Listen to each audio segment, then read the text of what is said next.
All right, let's get a check on the markets on this volatile day. Yahoo Finance's Jared Blikre is here getting us up to speed on the action. It has been a really hard to figure out market given the news from SVB. It's only going to get worse. We got a huge headline risk tomorrow morning.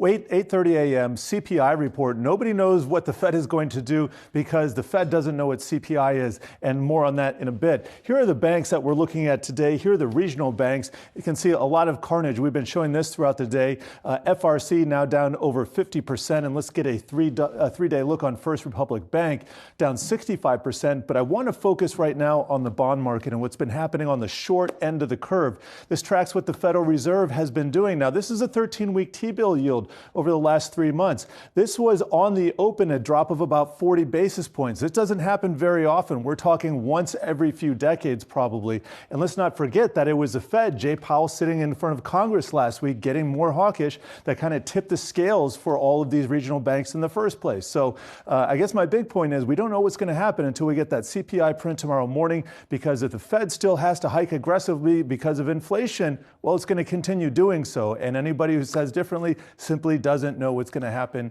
yet tomorrow morning.